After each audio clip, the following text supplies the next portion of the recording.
So Vayigash, we are page, it was 237. Yep. It's a small one, and then there's a small one in the new edition also, but we'll see. Usually we don't go too far but I think with this one we can finish the first one, I think, because it's only 2 pages. So let's see, doesn't mean anything in Kabbalah and all that, but okay. So, Vayomer Pharaoh El Yaakov Kama Yemei Shnei Chayecha. Pharaoh asked Yaakov, how old are you? How many are the days of your life? Vayomer Yaakov El Pharaoh Yemei Shnei Megurai 30 shana me'at ורעים היו ימי שני חיי ולא השיגו את ימי שני חיי אבותיי בימי מגוריהם. So Yaakov answered, the days of the years of my journey are 130 years, which is weird. The quality of the days of the years of my life have been few and evil, and they cannot compare to the days of the years of my father's lives in the days of their journey on earth. So it's almost a comparison of his life and the life of his grandfather. The question is, why do you have to split it 130 years, and why do you call them evil, and what do you compare them? So let's see. Says the Ari HaKadosh, why did Yaakov call the days of his life few and evil? Right? So it's like, doesn't make sense. So to answer, it says, know that Adam was reincarnated in the patriarchs, and that is why they are called the fathers after Adam, who was the first father.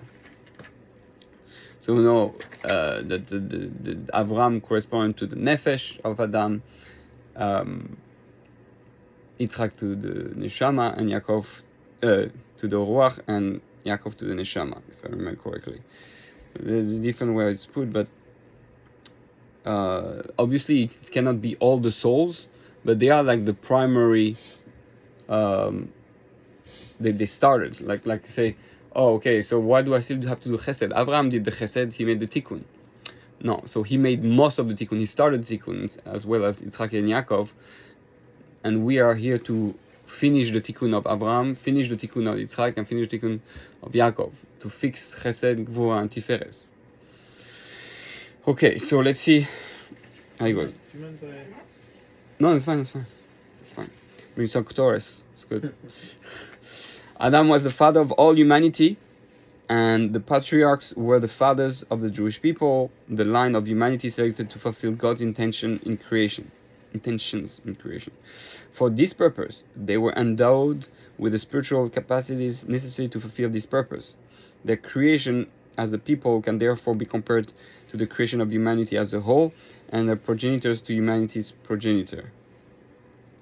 You could say why didn't finish, but one way we could say is that there was missing the fourth avot, which was supposed to be Esav, but Yaakov took that responsibility.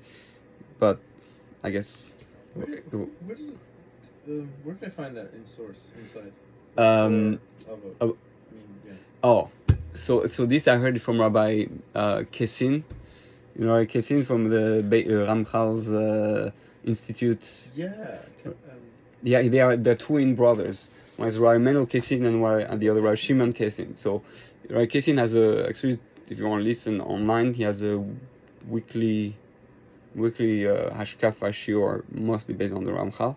And he always brings like very deep ideas. So he brought it. I heard it from 2 different places. It's the Zohar speaks about it, and I think the Ramchal. Where exactly? I don't think they gave the source. It's precisely where. But I don't know. I remember he quoted a specific sefer. I'll try to see if I remember. If I can find the name of the sefer. But yeah, it's not everywhere. It's only a few places. Okay. So it is explained in the Zohar that Adam's nefesh was reincarnated into Avram. Okay, so that's confused what I was saying. His ruach was into Yitzchak and neshama into Yaakov. And obviously, so what about the other neshamos? So the other neshamos are the leftovers. Mikabetz nitchei amu Israel, right? It's like they started the main tikkun of the main parts of Adam, and it's as if to say that you can be part of the ruach, neshama, and nefesh based on what you're gonna deal in life. You're gonna need to work more on fixing this part, finish the part of the avos that they started. Are we do we believe that is the specialness of the Avram Yitzchak Yaakov related to the fact that they're sons, fathers? I mean, I know that's cooler in hindsight, but had they been three separate people, it would have been just as great. I mean, it wouldn't have been, but like. That's a good question. Maybe they're like riding off of the. Like how integral is the fact that they were direct line, progenitor and children of each other? I think it's pretty integral because the fact that God wanted to make sure that you choose this son and not this son each time, where the bracha has to go through, it had to go through certain vessel. Apparently, the way, they say, why was Moshe so great? Because he was on the shoulders of the avos. He was like, so it appears that yes, it's like. So Yaakov was a refinement, so to say. So it started right, with Avram. right. So, okay, so, right. Yeah, I think that's the best way. It looks like Hashem wanted to be, because the Ramchal explains what the Arizal says about from Avraham Avinu, all the branches got cut off.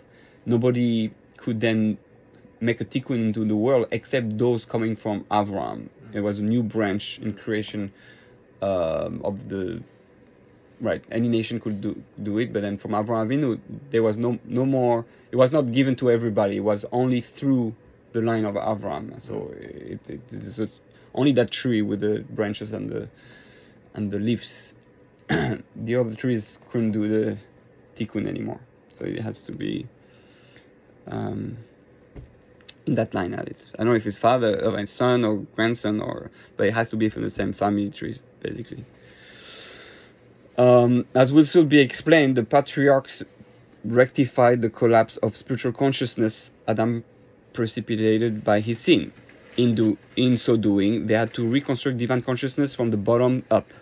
Avram began with the lowest level of the soul, the nefesh, which is the animating vital force in the body, which corresponds to the liver, the blood. The nefesh is in the blood.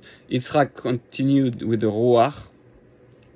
Ruach is the emotional life force, and Yaakov continued with the neshama, the intellectual life force. That's why he represents the Torah. What I was going to say?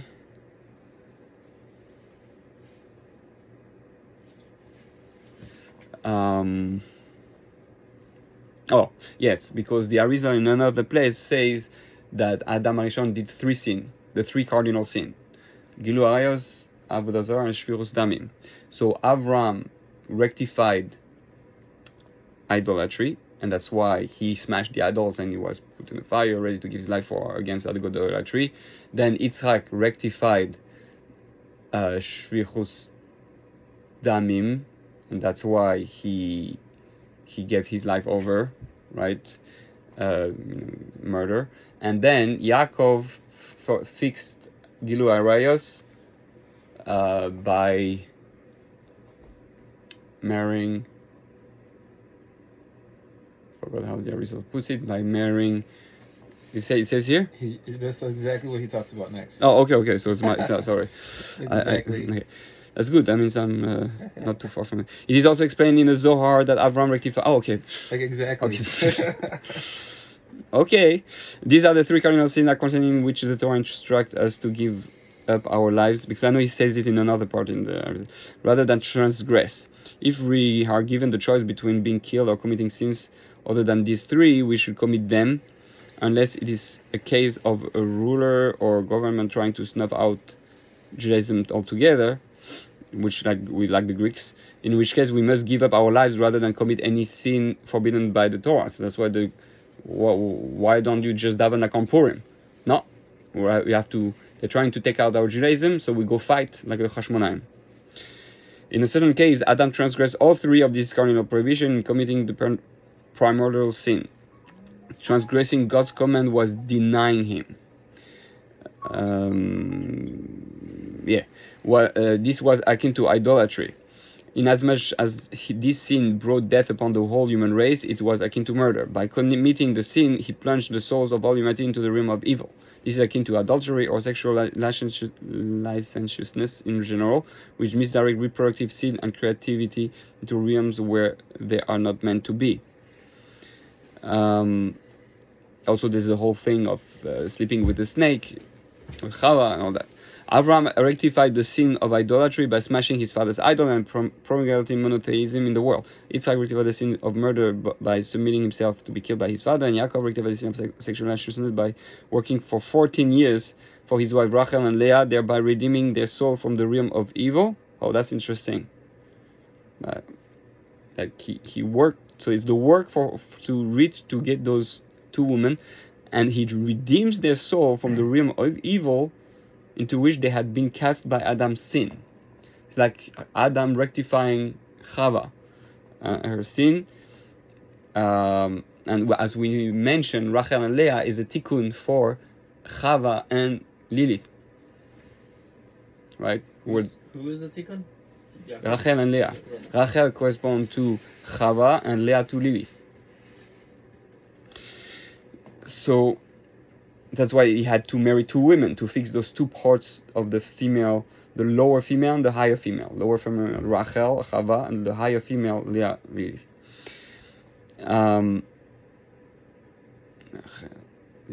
Okay. It is also explained in the Zohar that when Yaakov descended into Egypt, it was only then that Adam's soul was reincarnated in him. Oh, okay. He was given that special soul at that moment. So just in this parasha, when he goes down to Egypt, Hashem gives Yaakov the higher soul of Adam. Okay, and that's when, like, he had done all the work to be able to receive that. Now, Adam sinned by wasting his seeds during the first 130 years of his life. As we have explained on the verse, go to Yosef, do whatever he tells you. Okay, after the sin, Adam separated from Eve for 130 years.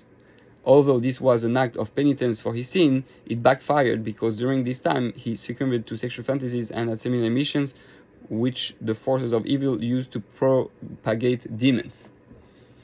So, like, something that I had a very hard time for a long time, but I know at least two rabbis will agree upon that, is that most of the world are not human beings with a divine soul. The majority of the world are don't have the divine soul. They have an animalistic soul, and many have, meaning they're not descended from Adam directly. So that's exclude the 70 nations. 70 nations are descended from Adam because it was with Esav and all the 70 nations that were created from there. Shem, Ham, and Yafes, Noach, Shem, Ham, Yafes. But then, beside that, there were all the demons and whatever animalistic beings, more without the divine soul, that multiplied and includes the Nephilim, the fallen angels that made children with the women of Adam, descended from Adam, and created half giants and like beings, sorcerers, witches. This is a big percentage of the world? Yeah, I thought it was only a small percentage, but my Rebbe confirmed that, and another Rav in Israel both say that it's the majority of the world, meaning that. Majority? How is that possible? Because. No, because there's only a small percentage of the souls that are from Adam Arishon. It's compared to the rest. Yeah, but when did they take over? Like after Shem, Ham, and Yafes, and they had said there's so many kids. No, at the same time, right? Well, there was Og, right, who they- survived. I'm saying it's safe to assume that those mainly populated the world. So Right. At what point did these weird people, beings? Yeah, how did they survive the approach- flood? Because weren't they? That's the whole purpose of the flood, So- was to destroy them, no? Or So yeah, so again, the Zohar says that those half spirit beings, they they mate with men and they can have, uh,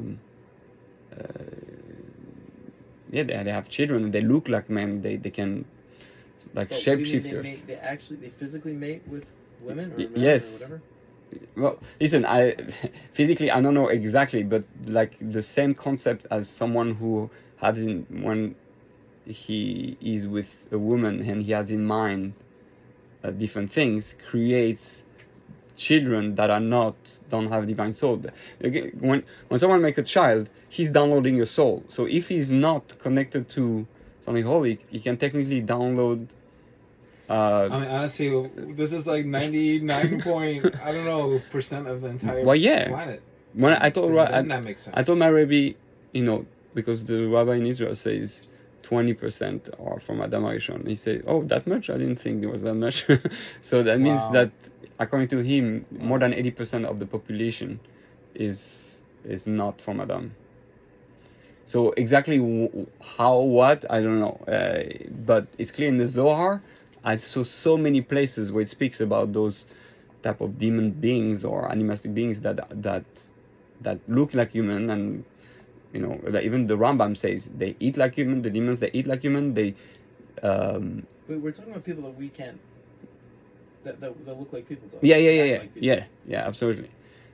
You see sometimes you see meet people and they're empty inside, like they have no Higher. no higher consciousness.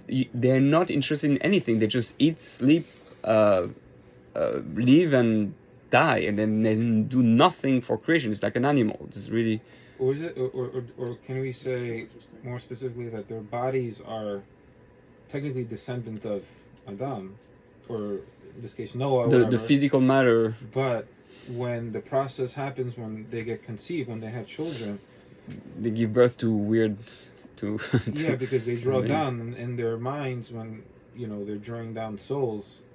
They're drawing down, or is it they are from Adam even spiritually, but then on top of them, kind of like where it says where Yaakov was able to draw down Adam's soul on him, or Adam's nefesh, mhm.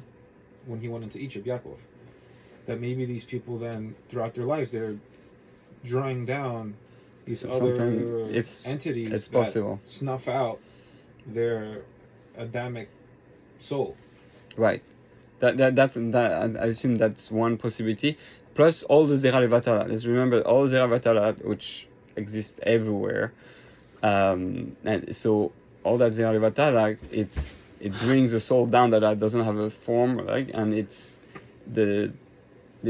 that Lilith impregnates herself with that, or female demons, whatever it is, and it kind of gives birth to certain entities. Those are all not physical. Those are all shaken or whatever. Yeah, but some can take human form. That's the Zohar says. Or do they just attach themselves to already? Yeah, I mean, is that what it is? Because they can't get born. I mean, So they they take human form. Where do they come from? I mean, there are it people say that it weren't say they born. reproduce like human beings.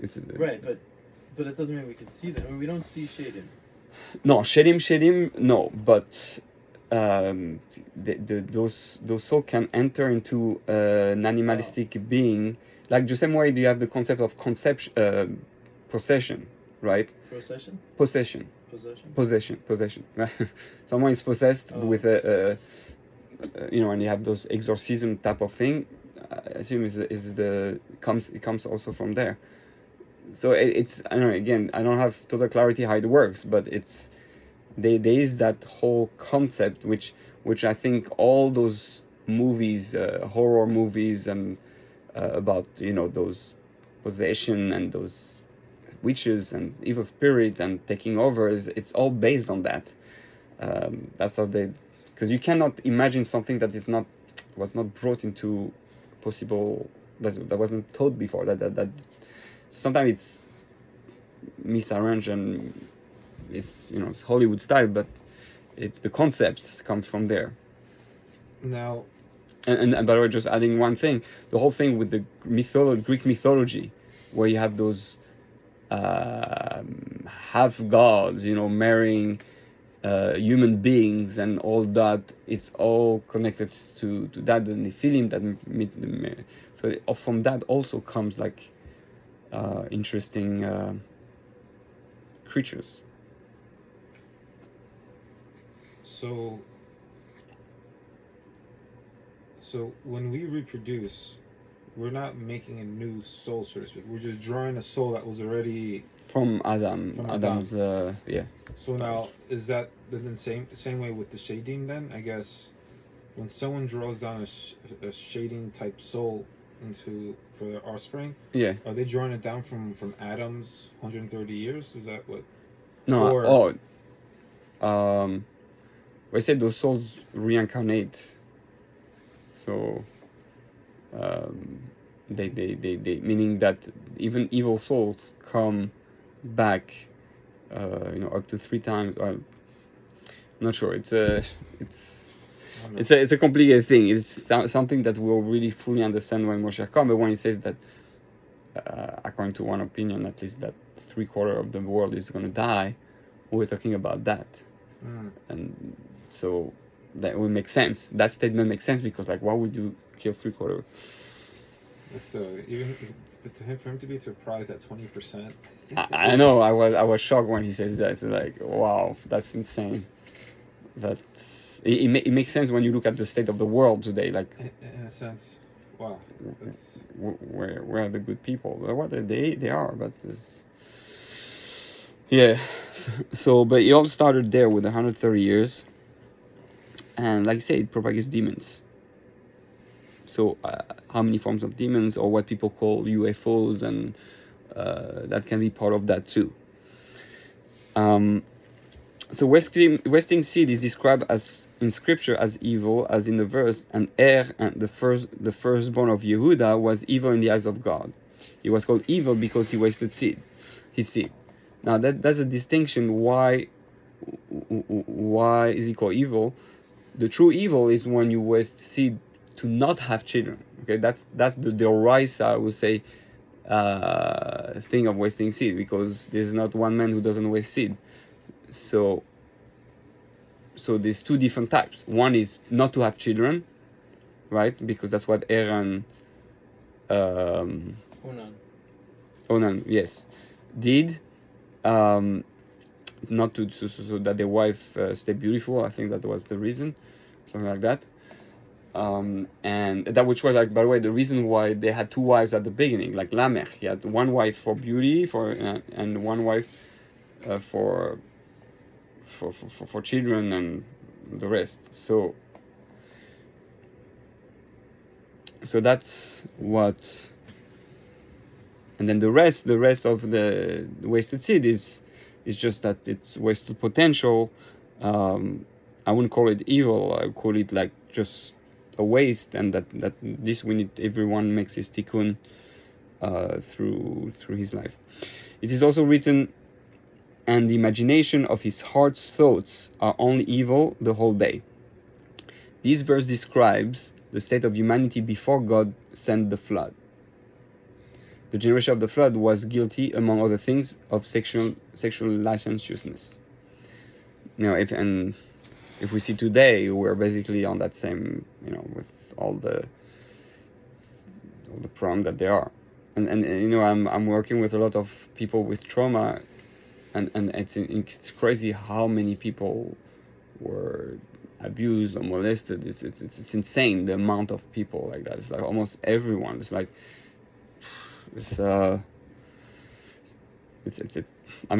connects to that. So we're trying to fix that part. Again, people think that Midrash say different opinions where Adam and Chava were detached from. So the common thing is the tzela, the side, the rib, but the Midrash says that they were disconnected from their sexual organs. That's why there was the split. And so in many ways, that's the place that needs fixing to go back together, so to speak, to become one again. That's so it is also written, and the imagination of his heart's thought. Oh, I read that. It is also written, woe to the wicked, the evil one. In the Zohar, this verse is interpreted to refer to someone who does not procreate, that is, does not utilize his sexuality properly. As we said, Yaakov set out to rectify the sin of sexual licentiousness, wasting seed and giving it over to Lilith and Naamah, who were the two female demons, to top one, who are termed nakedness. Yeah, actually, I found out that there are actually 4 of them. I have it in another book. Because why did Yaakov have to marry 4 wives, right? So because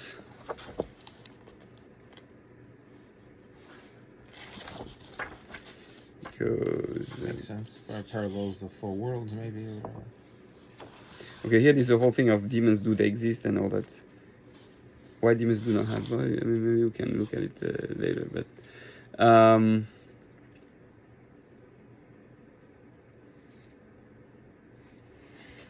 okay. So here, 325 says.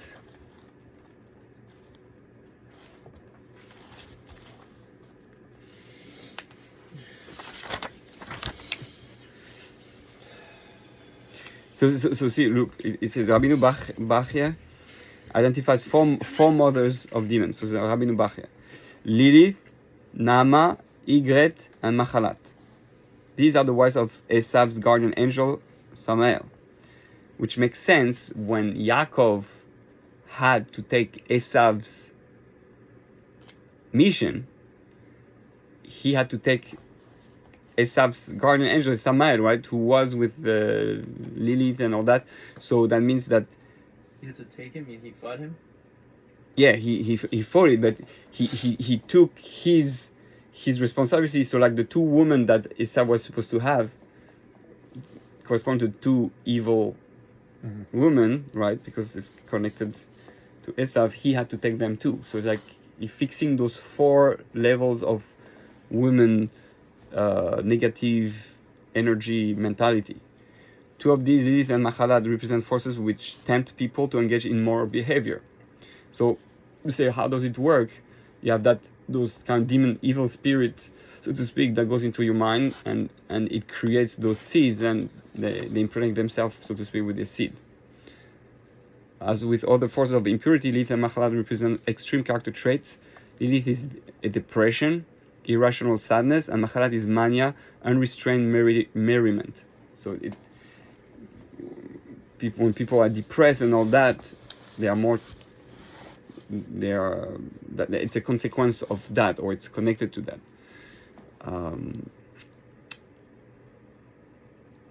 So anyway, so this was to show you how those 4 women, those 4 spirit, evil female energy, to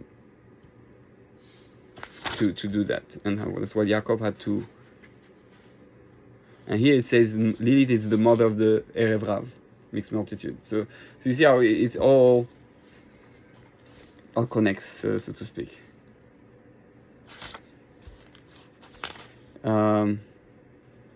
It's also, so here it speaks about the fallen angels.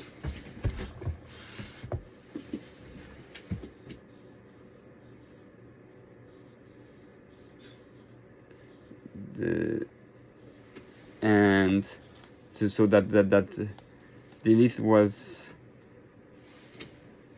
right, the mixed multitude from Uzzah and Azael, correct, that Lilith made happen. And then you have the mighty one. Lilith is also the mother of the mighty ones, the Giborim. And you have the Amalekite. Lilith is also the mother of those. So you see that it's, and the Rephaim, that's the Zohar describes 5 levels of those negative forces. the giants. So look at that. The giants Yeah. refers to the unlearned individuals who denigrate Torah scholars. So all the stuff. Yeah, what do you say? The giants that the Torah speaks about, that had kids, the Nephilim, whatever. That's according to all this. Right. Those are actual. Those are actual people, or Yeah, not? actual. Reuben and stuff like that. Or whatever they're called. They become actual people because the Zohar describe what type of people they are. Do you see by their behavior? Describe the behavior by looking at the behavior of those people. You can recognize that they come from those energies. So they are real people. Like the Erev Rav and all that is comes from that. The Erev Rav is not from Adam Arishon. Wow. I mean, based on that. It's I want to show you this Rambam. Yeah. That's right. Oh man, you know when you need to find it, it's hard to find. yeah, another. Thanks. I'll get back to you in a minute. No problem. There's also the Rambam brings the 10 levels of angels with the Ishim, the lowest one, which is like Ishim is like it means man. So that those one, I don't know if they can have human form, but can be connected to that. Some say that UFO are that type of the Ishim, that whatever that means. But it's interesting to be aware of all that. He doesn't say what I thought. Oh yeah. This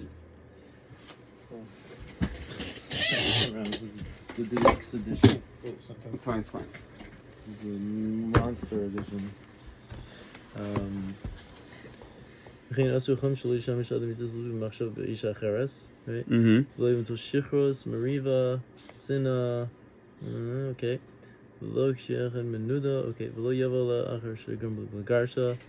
ואם עסקין הבנים אינם הגונים, אלא מהן עזי פנים ומהן מורדים ופשעים.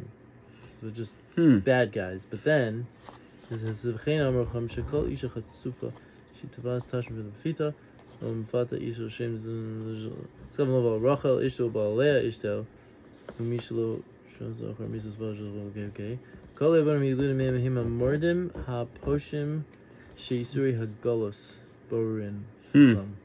Oh, that's very interesting. Like they get like weeded out after time or something. I don't even know what that means. Like So they get wiped out Somehow. eventually. Well, Wow, it's talking about Jews, I think. So translate that. So what does that say? Well, loosely. Yeah. Well, it's talking about the halachas about the ideas of having improper thoughts during it's sex, which parak? Chaf Aleph. Oh, good. You have a great translation. Yeah. Chaf Aleph. Yud Beis, Yud Gimel. Or 12.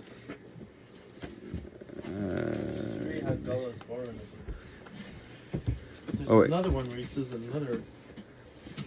Issues.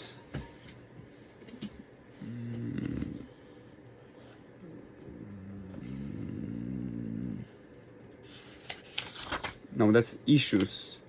No, it's Kedusha. It's Isurei Bia. Yeah, it's not gonna be this Yeah, one. it's in Kedusha. Let me see if I have it.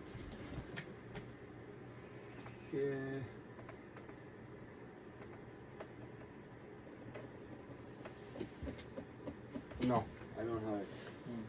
It's one of the collection I need to complete. Oh, okay. Okay. I was talking about improper thoughts during sex, but different kinds. But like if you're in mind to divorce or if you have thoughts about another woman with that woman, and then it says so those unions create children that are rebellious and like a different kind of rebellious. Okay, like I think wayward, I sinner, rebellious, make rabble rousers, and then he says, I can't really understand the difference between the two types, but Right. then he says, these are the ones that the refining pains of the diaspora, like the gullus, it dilutes them. Like, It or makes like they sift out, like it's like a sifting process of the bad, of sifting out the bad from the good. Like it's a refining process, and like these are like the bad junk, the bad pieces plants. of the weed that Yeah. get thrown out. So that will fit very well to that. That will fit very well to that. It's like sometimes he goes Kabbalistic on us. Yeah. In the middle of nowhere. No, but yeah, that's why if anybody who learns the Rambam really that he knows that he knew much more than. Yeah, I mean just yesterday at Torah who speaks about Maser Rishis, Maser Merkava. Obviously he knew what he was talking about.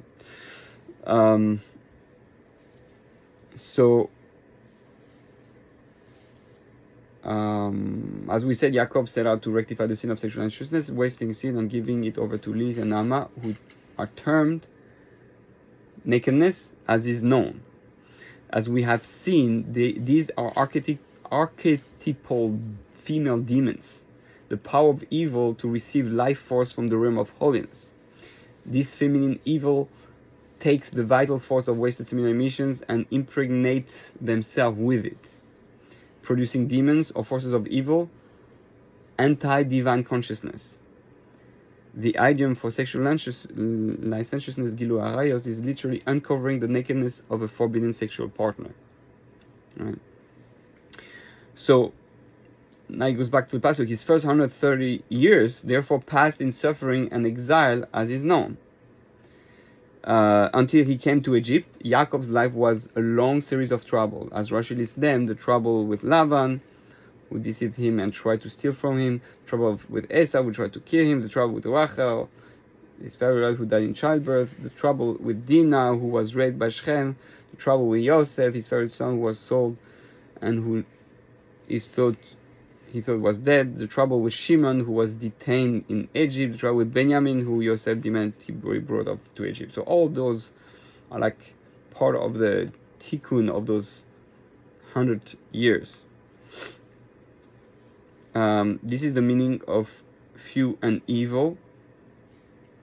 I was just learning that they bring it down in halacha that the Ari, I mean it's rare that they do, but they bring down that, I think it's from the Ari, that Shovavim, you know, like Shmos Verabo Vishalach Yisro Mishpatim. Oh, Shovavim. Is the weeks. Right, so the weeks were. Attacking for Avon Kerry from Adam because that's when the Galut, That's, Galut started. Right. That makes So that fixes fits. Yeah, you got that. And Ushovavim, right? Is Shin? It's the 6 weeks that from the book of Shemot. Shemot Shin for Shemot. Bet for Bo, Bet for Beshalach, Yisro, and Mishpatim. So that's spelled Shovavim. So the first letter of each of the parsha spells Shovavim. Those are the 6 weeks where during Shovavim there's a minhag, especially by Hasidim, but all over nowadays, where during 6 weeks the people work on Tikkun Abris. The Rav Nachman of Breslov speaks about it, and many others, and so it fits perfectly to what we're saying, that they went into Egypt at that time. The whole tikkun started with Egypt. So starting when? Shemot. When Shemot Yaakov was went there, but basically the whole, there's that time going out of Egypt and receiving the Torah. All that was a process of refinement of those seed. That's very well put. Okay, so this is the meaning of few and evil 130 years. Since they were evil due to the suffering he endured, Adam's sin of wasting seed for 130 years, termed evil, was rectified. When these years were completed, the soul of Adam entered him, for Yaakov had by then rectified these years.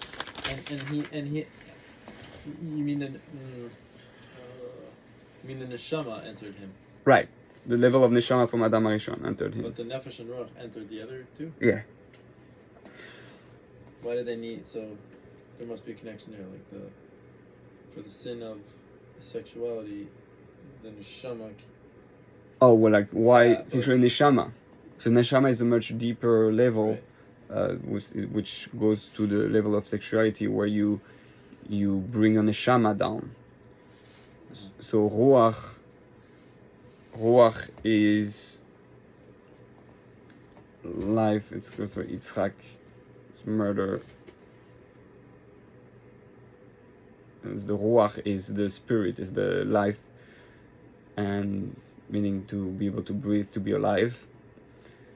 Which, right, and then nefesh is Avram, which is idolatry, because it's recognizing perhaps that there's a nefesh in everything, there's an energy, but don't get caught up into the physical, that nefesh comes from something higher, or meaning a life force comes from something higher. So that, I guess that's how we connect it. So it is then written, and Yaakov lived in Egypt for 17 years. For at that point, the living neshama of Adam entered him. This is alluded to by the words, and Yaakov lived. Vayichi Yaakov. Someone really read Vayichi Yaakov. That's the beginning of the 17 years, and that's what they say. 17. Oh, he says after. Okay. These words imply that Yaakov received a new influx of life force, which, as we have seen, was the rectified soul of Adam. This lasted for 17 years, this being the numerical value of the word for good, tov, indicated that the first 130 years were spent rectifying the evil, whereas the last 17 years were good without evil. So tov is Gematria 17. These years were the good years of Yaakov's life, for he was reunited with Yosef and lived comfortably with his family, all of whom were loyal to Judaism. And this is why Yaakov descended to Egypt, for it was there that all the soul sparks that Adam wasted during those 130 years were reincarnated, as we have explained on the verse, go to Yosef, do whatever he tells you. So, and by the way, that's why Yosef asked everyone to do bris milah in Egypt.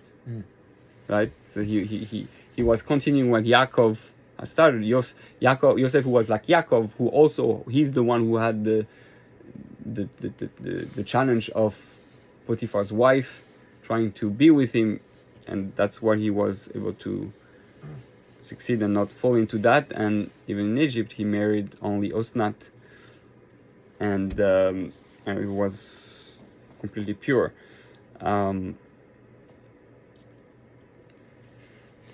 So there's a whole thing with the Erev Rav, which drove me crazy for so many years. The Erev Rav, that's the way I understood it, was the lowest level of souls from Adam HaRishon, where it fell all the way down to the Klippos. And since the beginning, we're trying to refine that. So why can't they just be a bunch of Egyptians? I mean, the original Erev Rav, a bunch of either apathetic or. I mean, is there a reason compelling everyone to say that they're extra bad, other than just plain non-Abrahamic, whatever? It's a good question. Like the indigenous population. Yeah, it's a good question. I don't know. I really don't know. But it says that this whole chain of the Erev started. Okay, so for Adam HaRishon's 130 years wasting seed. Then they came during the flood, they died again, and they got reincarnated during Dor HaFlaga, and then it got reincarnated in Egypt, and then and then they went with the Jewish people. Erev. That's why Moshe Rabbeinu was trying to fix the Erev Rav. Why is he busy with the Erev Rav? Because he's trying to fix those souls, and then those Erev Rav were the one who did the Chet HaEgel, and then they got reincarnated with the tribe of Shimon, with Zimri, where they were 24,000 from the tribe of Shimon who died. They said it was connected to that, which got reincarnated in the 24,000 students of Rabbi Akiva, who got. It's like you see it happening again and again. And Gidon also, Gidon was 24,000 also. In the Tanakh, there's another 24,000. But that died, or that died? Yeah, that Yeah. also that was it with Gideon? Or I know what you're talking about, but I forgot. I think if I remember correctly, it is with Gideon. I forgot Gideon was 3,000. No, it is Could it 44,000. be Benjamin? Oh, from Torah Benjamin? The Pelegish story? It's possible. Well, this is another 24,000, and then Rabbi Kiva, and then I don't know. Then then there's a few things where it speaks about 24, but he said that's what the Kohen Gadol has. There are 24 gifts. Right, 24 gifts, and there's I don't know. The 24 keeps coming up, different places, but it's always a reference to that. Wait, what's 24 reference to the 24,000. But what? The 20. Oh, the souls. Right. This was the from the Erev. And is there significance in 17? So, beside the fact that it's Gematria Tov.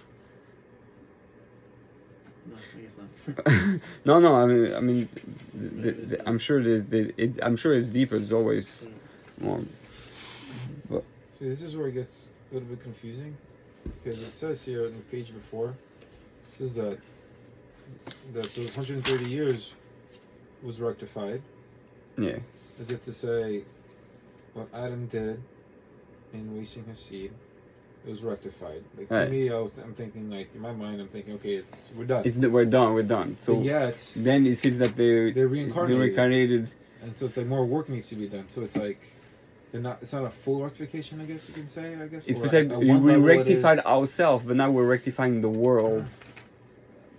Like, Yeah. as if to say, when he rectified himself at that point, then those souls can now enter into the Egyptians or something like that, and can now be, can now be rectified in human form, so to speak, as if to say maybe they weren't in human form yet, so to speak. That once Yaakov did what he was able to do, and rectifying Adam's culpability, maybe, or however you want to term it, now the next level of rectification can take place. Now these souls can now continue in rectification, but now in human form.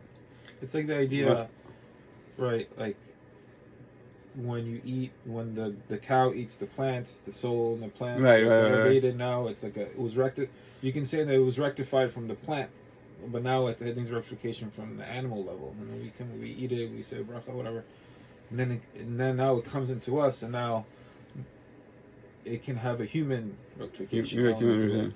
Like I don't know. You can play around with it. Right. No, it was happening also in Egypt. That so you say they went into Egypt, and in Egypt, again, technically, what after Egypt, going out of Egypt, meaning the whole Tsaros there, right? Beside the fact it was a decree on Abraham, it was the Tsaros kind of made the tikkun of all those sparks. That's what it explains. And then when they go out of Egypt, it's like let's remember, Egypt was like Israel or the sorrows of Yaakov. What? The sufferings of no of Israel. Okay, of Israel, so to speak. Israel there that they in the slavery of the So that it says that in Mitzrayim was like a Gan Eden, right? So it was like a Gan Hashem. Egypt was like a Gan Hashem, and it's like as if they were back to Gan Eden, so to speak, and then they went out with Hashem to receive the Torah, and it was supposed to be over. They were supposed to go to Israel, and that's it. Moshe was Moshiach, and that's it. Mm-hmm. But somehow because what happened? They had to do again the test that Adam Rishon. The goal was to go back to Gan Eden. In Gan Eden, make the right choice again now for Etz Hachem instead of the Etz Hadas. So when they come to Har Sinai, the same thing happened, that the Satan tricked them. They thought that Moshe was dead, and they had to wait, so to speak. They miscalculated. They had to wait, which is the same thing with Adam, who was supposed to wait till Shabbos to eat from the Etz Chaim, not the Etz Hadas, sorry. And and then they had the Chet Egel with the Erev Rav, represents being with sleeping with the snake or whatever, the snake that tricked them, and eating from the Tzadas, which brought back us again out of Gan Eden and become mortal again. Because our sinner, they became immortal, just like Adam and Chava. So everything had been fixed, and then now everything has to start over again. And the new world, that now the difference was that now we had the Mishkan Beis Hamikdash, who was that miniature Gan Eden, where we will see what's the perfect model of a Gan Eden. So that you have to go 3 times a year, which corresponds to Avraham, Yitzchak, and Yaakov, by the way, Shalosh Regalim. So you go 3 times a year, maybe to fix the Nefesh Ruach Neshama again, by going to the Beis Hamikdash and seeing what's a Gan Eden, and try to do the same thing in our own home. It's a. I never heard it put that way. So that Mitzrayim was technically like a. It is in the Chumash. This is Gan Hashem. It's wow. It's in Vayechi or in. I forgot.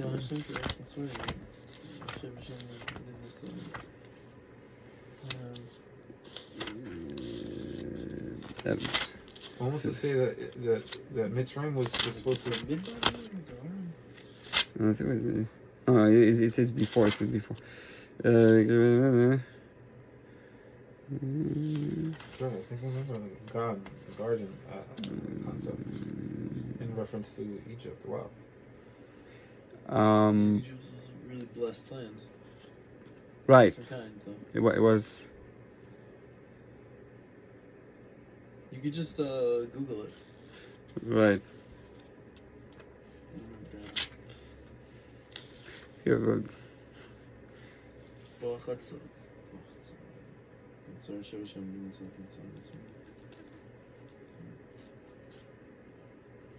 I think this is when Yosef. No, it's in, I think. Okay, whatever. It's but I know it's there. I'll find it.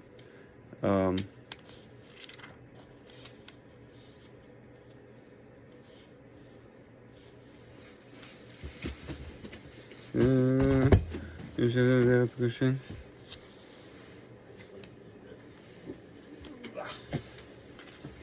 This is the Bible.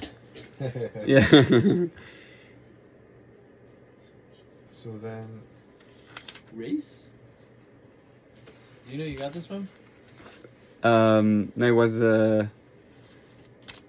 I mean, I know race. I don't know if that's the race. It's from race. It says Yosef Usher Leir, which I think it's a race. Like if it, The race sign. like you know Chaim or I know the one that is on Camp Hill Road. Chaim. Right, Chaim race.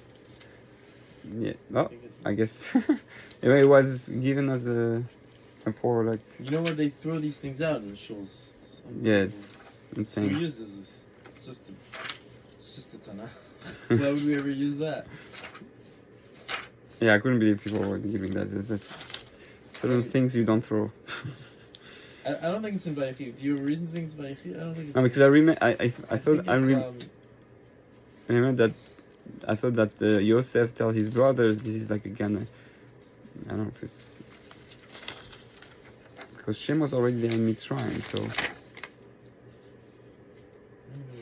So I mean, it's so the Rizzo is saying here that Yaakov suffered basically all those years of suffering that he had in all the different stages in his life with his father-in-law, his brother, etc., that somehow is connected to elevating the fallen spark. So his suffering elevated those sparks. Right. And Yosef's or Yaakov's? Yaakov's suffering somehow Rectified. is rectifying these soul sparks. But then the suffering has to continue in his children going into Egypt and suffering in the slavery of Egypt. Somehow that is also connected to elevating set sparks. Right? Is that Right. Yeah. I think that's the way I understand it. I don't know, this is the. Then you just look. You don't want to cheat. No, it's no, it's not that. It's because I'm recording that at the same time, so I maybe I should check.